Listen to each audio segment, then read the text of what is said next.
Fresh fruits بھی جاتا ہے, بعض دفعہ ویجیٹیبلز وغیرہ بھی جاتی ہیں, تو اور ان سے بھی ہماری ایکسپورٹ کافی ہے. جو ہم ہمارے امپورٹرز پاکستان کے امپورٹر وہاں سے امپورٹ کرتے ہیں افغانستان سے. ایک دور میں تو سر کہتے تھے $1 ملین بھی جاتا تھا ہر روز وہاں پہ کیش. نہیں وہ پتہ نہیں کس حد تک وہ ہے, اس میں صداقت ہے یا نہیں, وہ یہ بہت پہلے کی باتیں ہیں شاید, جب ڈالر شارٹ تھا وہاں پہ. کنٹرول میں ہمارا کوئی ایسا مسئلہ نہیں, ہماری ایجنسیاں الرٹ ہیں اور الحمدللہ کوئی ایسی میرے علم میں ایسی بات نہیں ہے کہ یہ ڈالر بھی وہاں جا رہے ہوں. آپ کی نظر میں قاضی صاحب یہ negative sentiment towards Pakistan Afghanistan میں کیوں بڑھ رہا ہے؟ از اٹ انڈیا اور سم ون ایلس؟ جی بالکل ایسا ہی ہے سر. انڈیا نے دیکھیں, انڈیا نے پہلے بھی جو طالبان کی رجیم چینج ہونے سے پہلے بھی آپ کو پتہ ہے کہ ہر جگہ انہوں نے قونصل خانے کھولے ہوئے تھے, اور وہاں پہ کیا ہوتا تھا ہمارے ملک کے لیے دہشت گردی کا, وہاں پہ انڈیا جو ہے وہ ٹریننگ دیتا تھا, یا جو بھی بلینز آف ڈالر اس نے خرچ کیے ہوئے تھے. تو وہ تو ایک اللہ تعالیٰ کی مہربانی سے وہ رجیم چینج ہوئی اور اس کے وہ نقصان ہو گیا اس کو. اب وہ ہر وہ کام کرے گا انڈیا جو پاکستان کو نقصان جس میں پہنچنے کا احتمال ہوتا ہے. وہ دیکھیں نا, وہ تو ہمارا دشمن ہے, دشمن تو ہر کوئی موقع بھی ہاتھ سے جانے نہیں دے گا, یہ اپنی جگہ پہ ہے. لیکن جو ٹریڈ کی بات ہے تو ٹریڈ میں بائی لیٹرل ٹریڈ اور ٹرانزٹ ٹریڈ دونوں جو ہے ہم بھی ہمارے بہت سارے جو چیزیں ہیں وہ جاتی ہیں, ایکسپورٹ ہوتی ہیں. پھر وایا افغانستان آگے جو سینٹرل ایشیا کے اوپر ہماری ایکسپورٹ ہے وہ بھی اچھی خاصی دن بدن بڑھ رہی ہے. ٹھیک سر. اور سینٹرل ایشیا کے اندر جو ہماری اپرچونیٹیز ہیں بہت زیادہ ہیں, اور وہ یہ نیئرسٹ اور ایزیسٹ اور کاسٹ ڈوئنگ بزنس کے حساب سے بہترین ہمارا راستہ تو وایا افغانستان ہی ہے سینٹرل ایشیا میں جانے کا. تو بارڈرز بند ہونے سے یہ ہمارے امپورٹر ایکسپورٹر کے لیے بھی ایک تھوڑا نقصان کا باعث ہوگا, اور وہ بھی لیکن بہرحال ملک کا مفاد پہلے ہے. بے شک, نیشنل انٹرسٹ کمز فرسٹ. یہ ساری باتیں بالکل ٹھیک زاہد صاحب, آپ نے بالکل ہمیں اچھے طریقے سے سمجھایا ہے. اب میں گزارش کروں گا اپنے اگلے مہمان کو, نادر گبول صاحب ہمارے ساتھ موجود ہیں. نادر, آج ہم دیکھ رہے ہیں کہ سندھ حکومت نے بھی ایکشن کیا ہے. جو غیر قانونی اللیگل افغانی کراچی میں مقیم تھے, ایک افغان بستی تھی جس کے لیے کہا جاتا تھا ایک وقت میں کہ ایک نو گو ایریا ہے, اور حکومت نے وہاں پر بھی ایکشن کیا ہے اور اللیگل امیگرنٹس کو پکڑ کے ریپیٹریٹ کیا جا رہا ہے. بہت اچھا اقدام ہے, اس کے بارے میں ہمیں بتائیے. اور آپ کی نظر میں جو پاک افغان تعلقات میں کشیدگی بڑھ رہی ہے, آپ بھی سمجھتے ہیں India is to be held responsible? جی بالکل. دیکھیں, سندھ حکومت کا تو کافی عرصے سے یہ ایک گول ہے کہ ہم نے جتنے بھی اللیگل یہاں پہ لوگ رہائش پذیر ہیں, اسپیشلی کراچی کے اندر زیادہ پایا جاتا ہے پورے صوبے کے اندر, تو ان کو ہمیں یہاں سے باعزت طریقے سے اور ہیومینیٹیرین گراؤنڈس کو نظر رکھتے ہوئے ان کو یہاں سے پھر واپس ریلوکیٹ کرنا ہے, اپنے اپنے ملک بھیجنا ہے. بیکاز آلریڈی آپ کو پتہ ہے کہ یہاں پہ بہت سارے اللیگل کاموں میں بھی, سارے نہیں, not all people are involved in illegal activities, but بہت سارے اللیگل ایکٹیویٹیز میں پھر یہ جو ریفیوجیز ہیں ان کے لنکس ہوتے ہیں اکراس دا بارڈر, چمن بارڈر سے کافی اسمگل گڈس بھی کراچی اینڈ اپ ہوتے ہیں, ان کے اپنے کیونکہ روابط ہوتے ہیں, ان کے چینلز ہوتے ہیں. تو بہرحال جو کراچی کا جو آبادی ہے وہ بھی اتنی بڑھ چکی ہے دیٹ وی کی ناٹ افورڈ. ایک تو آلریڈی ہماری اپنے پاکستانی بھائیوں کی آبادی ماشاءاللہ کافی ہے کراچی کے اندر, پورے پاکستان سے لوگ یہاں پہ روزگار لینے کے لیے آتے ہیں. They are obviously more than welcome. Karachi is the capital of Sindh, اور ڈیکیڈ سے کراچی جو ہے پورے پاکستان کو ایک طرح سے پرووائڈ کر رہا ہے. یہاں پہ بزنس ایکٹیویٹیز بھی ہیں, پر جو پاکستانی نہیں ہے ان کے لیے تو اب بالکل گنجائش ہی نہیں رہی ہے. ہم نے اپنے رہائشیوں کے پیٹ پالنے ہیں, نہ کہ جو ہمارے مہمان آئے تھے, کیونکہ اس وقت ظاہر سی بات ہے and of 70s and 80s کا جو افغانستان میں سچویشن تھا, اس وقت کی جو رجیم تھی اس کی وجہ سے یہ اتنے سارے ریفیوجیز کو یہاں پہ ایکسیس دیا گیا تھا. بٹ اب نو مور, تو ان کو پھر ایونچولی ہم پھر یہاں سے ریلوکیٹ کر کے اپنے اپنے ملک واپس بھیج رہے ہیں. اور جو کشیدگی کی آپ بات کریں, دیکھیے یہ تو انیویٹیبل تھا. پاکستان بہت ٹائم سے افغانستان کو بتا رہا تھا کہ ہمارے پاس پروف ہے, بلکہ دنیا کے سامنے رکھی تھی پریس کانفرنسز. ہمارے جو D G S P R تھے ماضی کے بھی ابھی کے بھی, انہوں نے بھی بتایا تھا کہ پروف ہے ہمارے پاس کہ جو کابل کے اندر جو انڈین ایمبیسی ہے وہ ایک طرح سے فیسیلیٹیٹ کرتا ہے پاکستان کے خلاف ٹیررزم ایکٹیویٹیز کو, اور افغانستان ایک سیف ہیون بن چکا ہے الگ الگ دہشت گرد تنظیموں کے لیے, جو کہ پھر پاکستان میں دہشت گردی کے واقعات کے پیچھے ملوث پائے جاتے ہیں. تو انف از انف. پاکستان اللہ کا شکر ہے ملیٹریلی اتنا اسٹرانگ ہے کہ وہ اپنی دفاع کر سکتا ہے. بے شک اگر دوسرے پڑوسی ملک کو ہم تو نہیں چاہتے کہ ان کے ساتھ ایک کشیدگی ہو، پر اگر وہ ہماری بات نہیں سنتے، ہمارے خدشات اور ہمارے کنسرنس کو ایڈریس نہیں کرتے بار بار نشاندہی کے بعد بھی، تو پھر we have to take matters into our own hands. بے شک. اور پاکستان نے بھرپور جواب دیا، منہ توڑ جواب دیا افغانستان کو، اس بات میں بھی کوئی شک نہیں ہے. انجینئر راجہ قمر الاسلام صاحب، سر آج یہ بات بھی آئی ایس پی آر اور سیکیورٹی ذرائع سے بات معلوم پڑ رہی تھی کہ افغانستان کی طرف سے پروپیگنڈا بھی کیا جا رہا تھا. انہوں نے اپنے سائیڈ آف باب دوستی کو نقصان پہنچا کے یہ خبر چلانا شروع کر دی کہ پاکستان کے سائیڈ پہ جو سٹرکچر کھڑا ہوا ہے اس کو نقصان پہنچا ہے. اب ہم یہ جانتے ہیں کہ عامر خان متقی جیسے جے شنکر سے ہاتھ ملا کر آتے ہیں انڈیا کے اندر، اس کے بعد سے بھی حالات خراب ہو جاتے ہیں. پاکستان نے ہر کوشش کی ہے انجینئر صاحب افغانستان کو خوش رکھنے کی، پڑوسی کے ناطے، مسلمان ہونے کے ناطے، لیکن سیڈلی پاک افغان ریلیشنز اس وقت بہت خطرناک موڑ پہ آئے ہوئے ہیں. آپ کیا روشنی ڈالیں گے اس کے اوپر انجینئر راجہ قمر الاسلام صاحب؟ جی دیکھیں، سب سے پہلے تو یہ جو باب دوستی یا یہ چیزیں، یہ جب حالات اور تعلقات اس نہج پہ پہنچ جاتے ہیں تو یہ پھر ان کی ٹیکٹکس کا یا کسی بھی ملک کی ٹیکٹکس کا حصہ ہوتے ہیں. لیکن اصل جو اگر وائڈر ہورائزن میں دیکھیں تو جو بات امپورٹنٹ ہے وہ یہ نہیں ہے کہ ان کے وزیر خارجہ انڈیا گئے اور یہ سب کچھ شروع ہو گیا، بلکہ ان کے افغان وزیر خارجہ کا جے شنکر کے پاس جانا بیسیکلی کلمینیشن ہے اس ساری ایکٹیویٹی کی جو پچھلے کافی عرصے سے جاری ہے. اور یہی وہ چیزیں تھیں جنہوں نے کردار ادا کیا اس کو مہمیز کا، کیٹلسٹ کا، کہ چونکہ ان کی جو ایلیگل ایکٹیویٹیز تھی ان افغان سٹیزنز کی جن کو پاکستان نے پناہ دی، روزگار دیا، اور اس وقت پناہ دی جب آپ دیکھیں کہ اپنے آپ کو، اپنے وجود کو خطرے میں ڈال کر، یعنی super power at its zenith اس وقت رشیا تھی، تو اس وقت پاکستان نے جو ہے وہ فرنٹ لائن پہ ان کی مدد بھی کی، ان کو پناہ بھی دی. اور تھوڑے نہیں، دنیا میں شاید یہ اگر if I am not wrong, یہ اس وقت جب کو 3.5 ملین آئے تھے بڑے مختصر ٹائم میں، یہ لارجسٹ پاپولیشن جو ہے وہ انفلکس تھا کسی بھی ملک میں، اور بالخصوص ترقی پذیر ملک میں. لیکن آپ دیکھیں کہ اس کا ہمیں ثمر کیا ملا. پاکستان میں جو دہشت گردی ہے اس وقت بھی سین ایلیمنٹس یہ بات کہہ رہے تھے، لیکن وہ اس کی بنیاد وہیں سے رکھی گئی. اور پھر ہر موقع پہ، یعنی جب ان کی انٹرنل وار ہوئی تو اس میں پیس کرانے میں، جب ان کے وار لارڈز ایک دوسرے کے خلاف افغان تباہ ہو رہا تھا، تب آپ دیکھ لیں ایون جب یونائٹڈ اسٹیٹس نے ان پہ حملہ کیا اس وقت، تو اس وقت بھی پاکستان نے بڑا کوششلی، یعنی پاکستان جو ہے وہ حصہ نہیں بنا اس لڑائی کا باوجود بہت سی ترغیبات کے. تو آج یہ بڑی افسوسناک بات ہے، لیکن بہرحال اب وہ وقت آ گیا ہے کہ وہ ساری چیزیں سمجھانا، بجھانا تاریخ کی روشنی میں. اور یہ طالبان کی جو لیڈرشپ ہے، انہوں نے تو اپنی آئیڈیالوجیکل جو ان کی بیسز ہیں وہ کلیم بھی کرتے ہیں، وہ کیا اب انہوں نے اس کو شفٹ کر کے تو انڈیا میں جا کے بھی مادر علمی کا بیان انہوں نے دیا ہے. لیکن وہ بنیادی طور پر تو وہ اس وقت کلیم بھی یہی کرتے تھے کہ ہمارے اساتذہ یہاں پہ ہیں، جو کہ ان کے روحانی یعنی علم کے لحاظ سے میں بات کر رہا ہوں.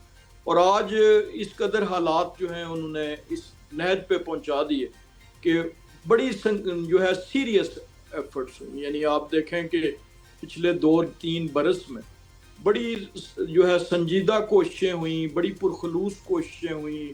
ایون یہ مئی میں آپ دیکھیں کہ اس وقت بھی تقریباً ان پرنسپل یہ بات طے ہو گئی تھی، اور وہ شروع میں کہتے بھی رہے کہ ہم اپنی سرزمین کو استعمال نہیں ہونے دیں گے. ایک آدھ دفعہ کوئی ایک کمزور سا فتویٰ بھی آیا تھا ادھر سے، لیکن اب وہ صورتحال ہے کہ اب اس کے علاوہ اور کوئی حل نہیں. اور وہ بھی جب اسی وقت حملہ کرنا، اسی وقت جب کہ ان کا وزیر خارجہ انڈیا میں موجود تھا، اور بھارت نے یہ نہیں کہ اس کو سیکرٹ نہیں رکھا، انہوں نے یہ اعلان کیا، پرائم منسٹر مودی نے بھی اور ان کی وزارت خارجہ نے بھی، کہ پاکستان اپنی ہندوستان، بھارت اپنی مرضی کے محاذ پہ پاکستان سے بدلہ لے گا. یعنی اس بیان میں ایک طرف تو انہوں نے انڈائریکٹلی اس شکست کا اعتراف کیا جو انہیں ہوئی، اور دوسری طرف انہوں نے اس انٹینٹ کا اظہار کیا کہ ہمارا جو آپ کا ایسٹرن بارڈر ہے وہاں سے ہم جو ہے وہ کریں گے. اور یہ پھر پچھلے عرصے میں جو تیزی آئی دہشت گردی میں، جو اس کا نتیجہ تھی باوجود کوشش کے اب کوئی راستہ نہیں رہ گیا. اب پاکستان کی مسلح افواج کے پاس, پاکستان کی قوم کے پاس ایز اے نیشن, کہ دہشت گردی کو سپورٹ کرنا کسی بھی لحاظ سے, کسی سیاسی جماعت کی طرف سے بھی, کہ وہ اگر کہیں جی کہ نہیں ہم تو ملٹری آپریشن کے خلاف ہیں, کوئی ٹارگیٹڈ ملٹری آپریشن, اور کس کے خلاف؟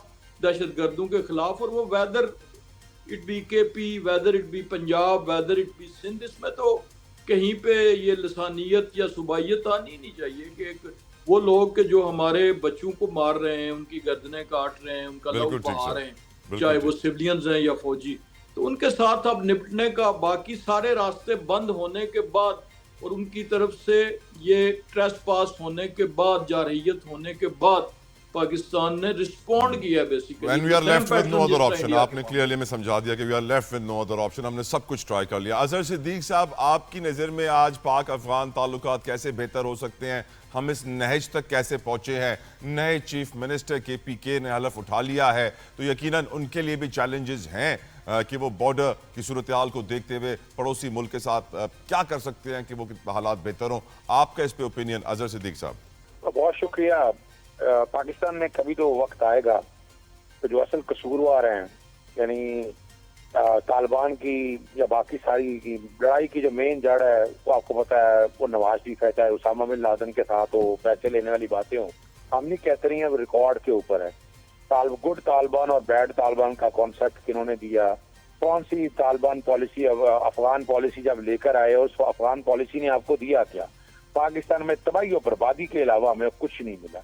ہم نے ان کو اپنے ملک میں جگہ دی, پھر ہم کیا کچھ کرتے رہے, یہ سارا کچھ ریکارڈ کے اوپر. اور جو حکومتی ہیں کم از کم آج انہیں کٹہرے میں کھڑا کرے ان لوگوں کو. یہ صرف کہہ دینا کہ جناب وہ طالبان کو جو ہے نا 2022 میں حملے, ابھی ہم کو لے کے آیا ہے, ریکارڈ کے اوپر چیزیں موجود ہیں. جولائی میں لے کر آئے, کون لے کے آیا تھا؟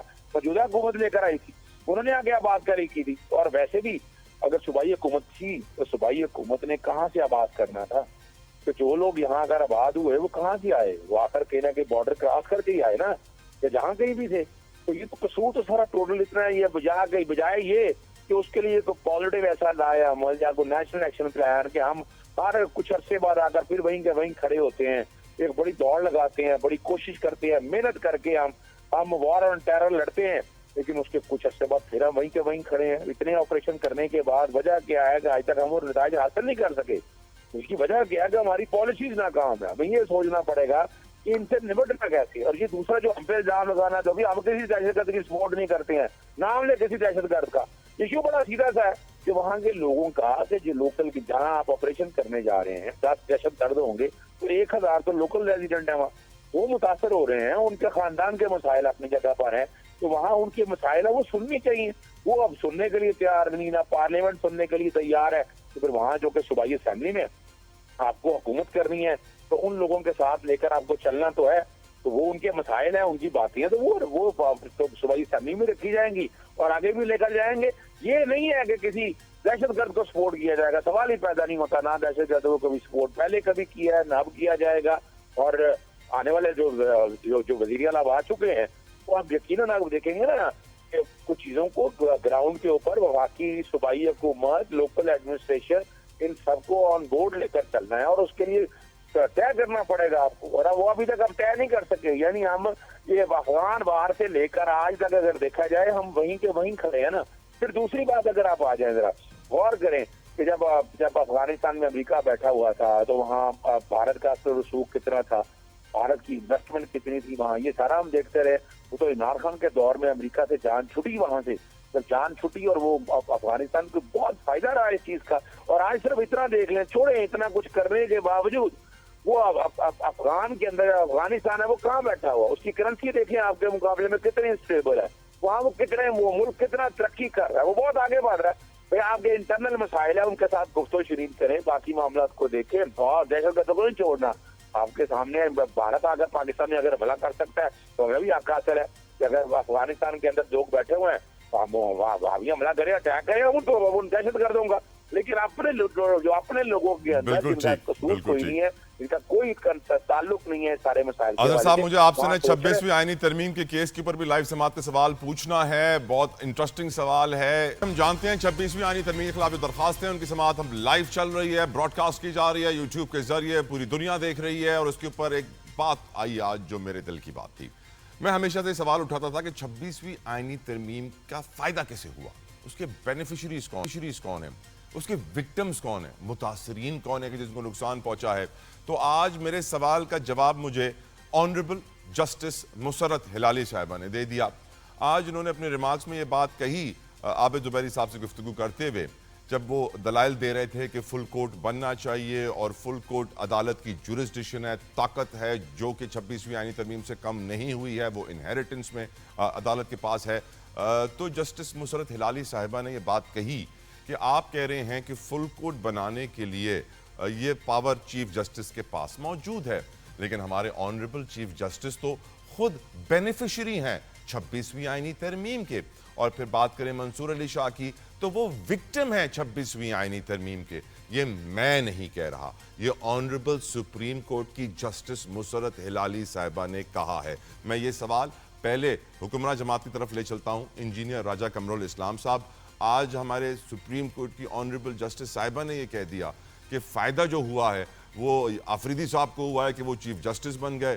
شاید وہ اپنی پاور اسی لیے گنوانے کے لیے تیار تھے کہ بھلے کمزور اور پاورلیس چیف جسٹس ہو, لیکن ہو تو صحیح. اور وکٹم اس میں منصور علی شاہ ہیں 26ویں آئینی ترمیم کے. میں نہیں کہہ رہا, جسٹس مسرت ہلالی صاحبہ نے کہا ہے. Your views on it engineer صاحب. جی بالکل, جج صاحبہ نے بجا فرمایا ہوگا اس ڈیورنگ پروسیڈنگز.